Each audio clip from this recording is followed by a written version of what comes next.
It's a brand new month here on the channel, which means I have a new round of Patreon shoutouts to get to, so I'm going to start by thanking Darth Cybertron for joining the Patreon campaign over at patreon.com/TJOmega.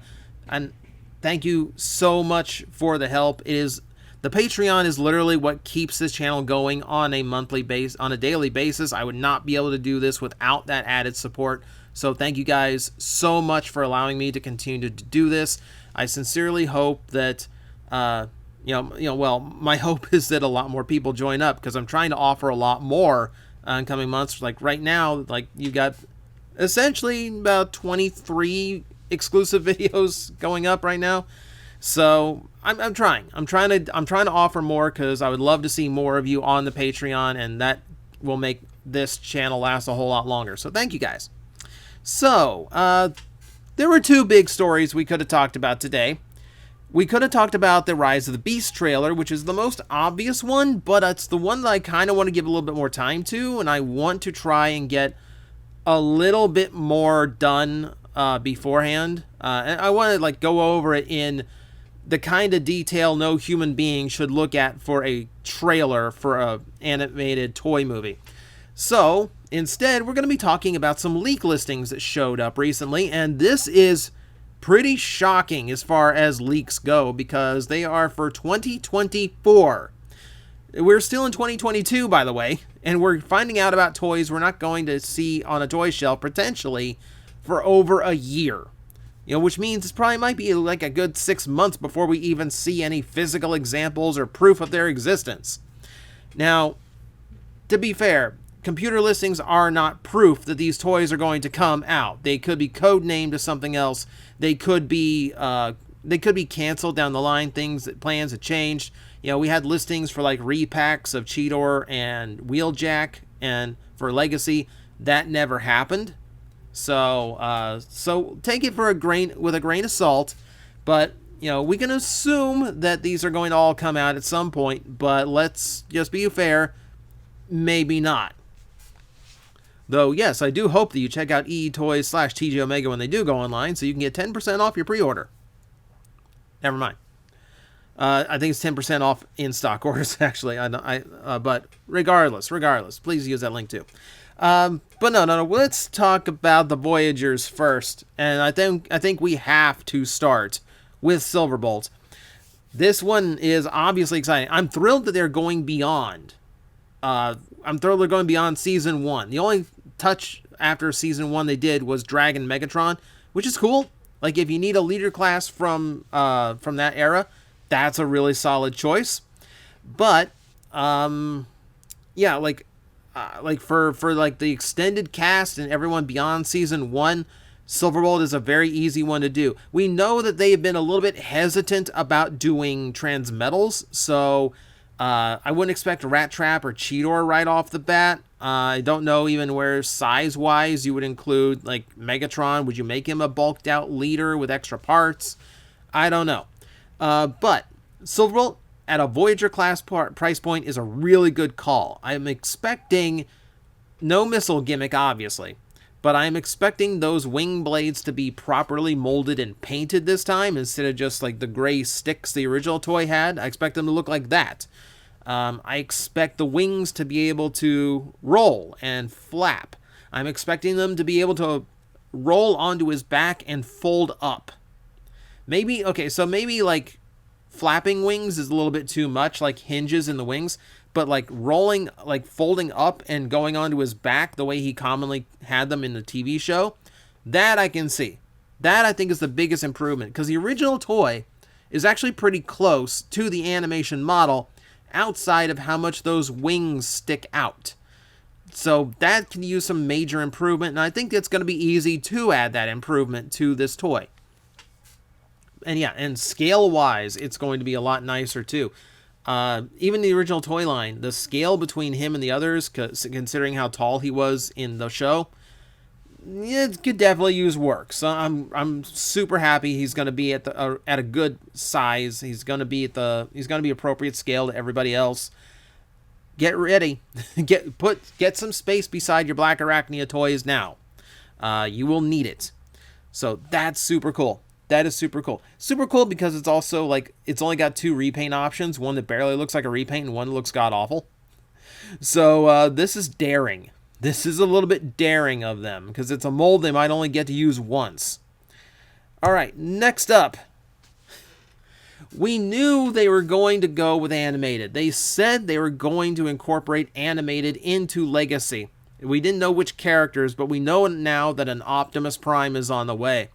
Animated in Legacy is such a tricky subject to approach because we saw how they reimagined Prime, and I don't think you could get away with that for animated. Animated has such a unique and particular aesthetic to it that it feels like a crime. It feels like you would be doing an injustice if you tried to G1 the animated designs. If you tried to add too much new tech greeble to the design. If you tried to overcomplicate the engineering. The joy of animated toys was just how fluid their transformations in engineering were. And I'm not sure if anyone working at Hasbro now worked on the toys back then to know exactly how to accomplish that level of transformation. It's going to be fascinating. Genuinely fascinating to see how they approach this. Now, if anything, keep in mind, the original Voyager Optimus is somewhat hindered by this weird, like, spinning leg automorph gimmick. I'll be thrilled to get a version of that toy that does not have that gimmick stuffed into it. I hated that thing. That's the one downfall to that toy that I actually had. I hated that spin gimmick that was completely pointless. So, without it though, this could be intriguing. It's just a matter of how accurate do they want to be, and that's going to be the really tricky part. We got listings for Prowl a while back, and I feel like that's going to be what we see first. So that's going to set the tone. And I feel like the backlash they had over RC and Bulkhead might inform them of what they need to do for animateds. If those were still early enough in production to tone back the G1ified aspect and just go with pure animated aesthetic, we'll see. It's concerning, but I'm curious. That's the important part. Here's a left field choice. There is a listing for a Prime Thundertron. Now, keep in mind, Thundertron has next to no fiction about him. It's all prose stories, a little bit of blurb on the back or on the website, but that's about it. He's never showed up in the cartoon, certainly. He was just an original toy made for the American markets to flesh out the toy line. It's a cool toy. Like, there's a lot of little interesting tricks to that toy, and I like trying to get the pirate aesthetic across. But man, is it a left field option. Now, I kind of get why they're doing it.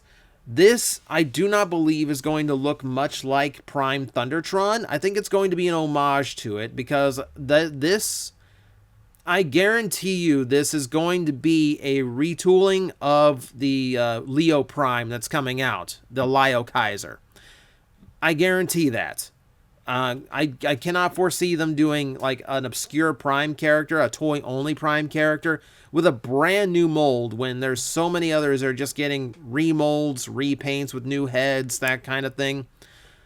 Yeah, I don't see this being a completely new Thundertron. I feel like this is going to be a Leo Prime redone in the style of Thundertron, just for the sake of getting another use out of that mold. It's going to be an interesting one. Don't get me wrong. But yeah, we'll see how it goes. I will admit, once again, it kind of eludes that Rodimus Primal I want out of the Lio Convoy design. I still feel like that has merit. I still feel like that's a thing they could do. Now, it's a very like old school BotCon idea, but that's why I love it, and that's why I will still push for it every chance I get.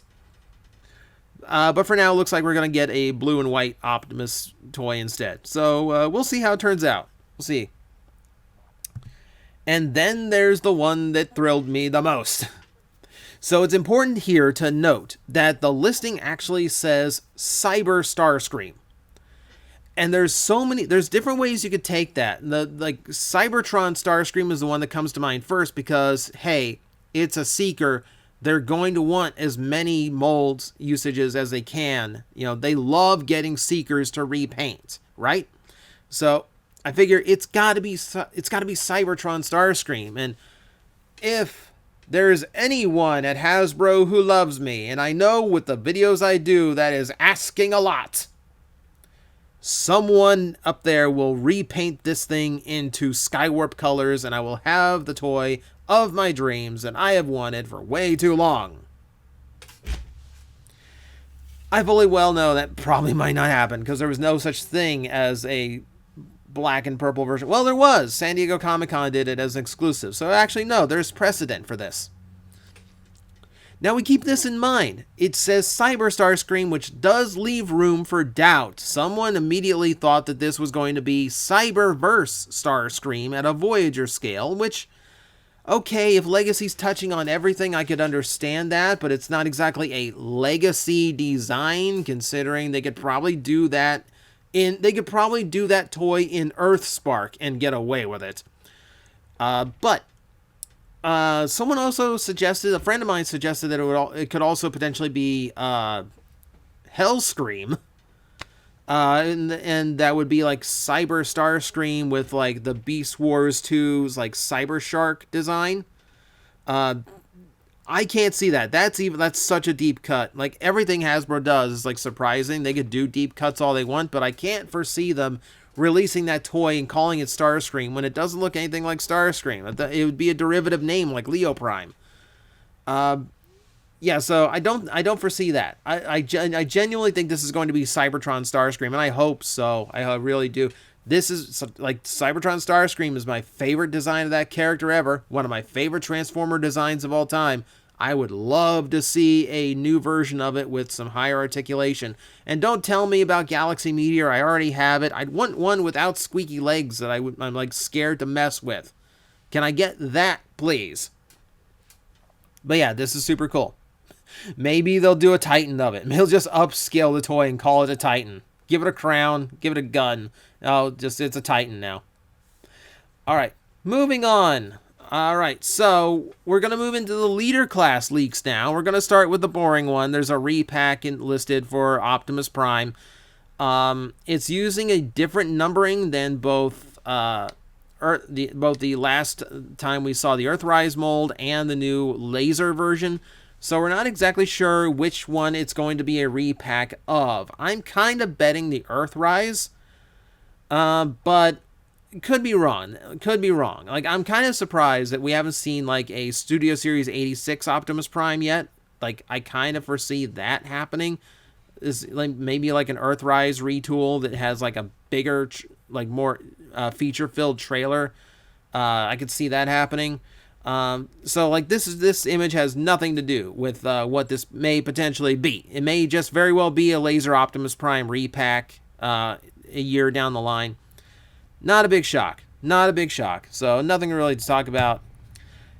This one was interesting. So this one was labeled as Capsule G2 Grimlock. Generally, when the listings have capsule associated with them, that means it is a capsule line like Velocitron or Buzzworthy Bumblebee, which would make me think it's some kind of exclusive to Walmart, which is entirely possible. I mean, it's Walmart Blue, right? You know, with that logic, we need to do G2 Snarl as a Target exclusive, and then we need to find some store with a toy section that specializes in green for Slug. Barring that, however, again, it does not list which Grimlock it is, but it's pretty obvious. It's going to be the Studio Series Grimlock, repainted in blue. It's going to be a pretty easy redeco. It's no real shock or surprise to this one, unless they go like total left field and it's like a blue and gold version of like the Movieverse Grimlock that they never reuse that mold in any way, shape, or form. That'd be nice, cool, like super random thing. Wouldn't happen, but it'd be funny. What about something that's more talkable? Sandstorm, continuing the trend of triple changers being like upscale Voyagers at the leader class price point. So this one is going to be real interesting because it's a very difficult set of vehicles to pull off. I was never happy with the Thrilling 31 because it wasn't that two-bladed. You'll excuse me. I'm not my friend Aaron from the TFW 2005 podcast. I don't know helicopter designs.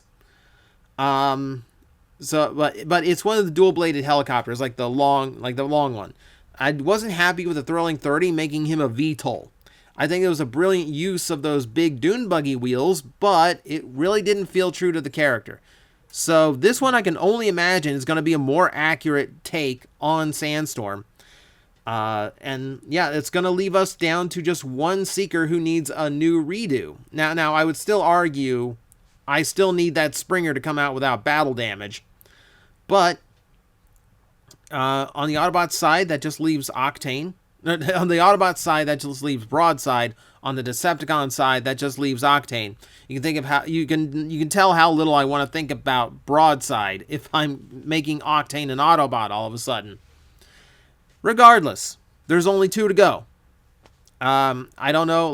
Hopefully this trend continues so we can get those as well. Because Octane, I just think is a really nice design. I don't think his Titans Return toy was terrible, but there's definitely room for improvement. And then, oh boy, if they somehow made a modern Broadside worse than his Titans Return toy, they would have quite an accomplishment on their hands. Let's put it that way. But for now, yes, I'm excited for this one. This one has my curiosity really piqued, just to see how they actually handle it and how they balance the toy out.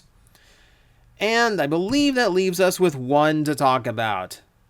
So Megatron is going to get his rival at that price point. Transmetal 2, or I guess technically Transmetal 2, even though he's kind of Transmetal, kind of Fusor. He's a very weird design to talk about. Tigerhawk. Godlike powers not included. This one I am, again, super curious about.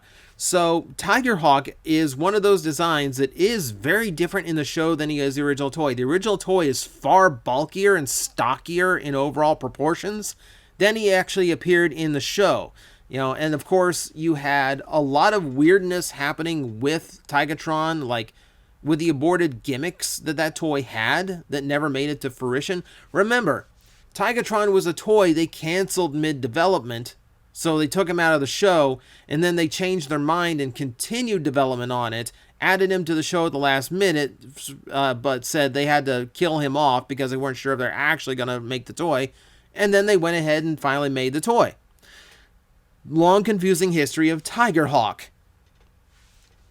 But the release does mean that we're going to get that more accurate vestige of him. We're going to get a less gimmick intrusive version of that design, and I think it's a gorgeous design.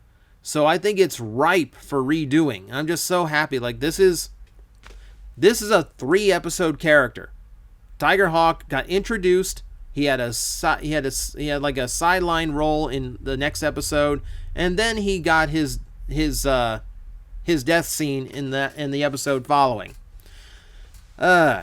So I'm kind of hoping they do him justice, considering that he's overall a minor character if you pretend that he's not Airraiser and Tigertron. So that is our rumor mill for the week. There's some pretty out there and extreme names going on. Some real surprises in the listings. And then some others that are yeah, that's kind of a given. What else are you going to do with the Dinobots? But we have interesting times ahead and interesting toys ahead. So, thank you guys for watching. Please feel free to speculate in the comments below. I'm sure there's avenues and directions that I have not considered. And who knows, Hasbro's doing crazy things these days. So, we have no idea what's coming down the line, even when someone directly tells us. But it's fun to talk about. And hopefully we get a little bit more, because leaks like this tend to come in slow drip, drip, drip, drip. So for all we know, we'll be talking about the deluxes next week. Guess you'll have to keep tuning in to find out. See you then. Guys, I am facing the most powerful enemy any YouTuber can face, the algorithm, and I need your help to defeat him. Hit the like button, hit the subscribe button, hit the notification bell, and leave a comment. Every time you do, we attack that algorithm and we drive it back until it can no longer defeat this channel. Thank you very much.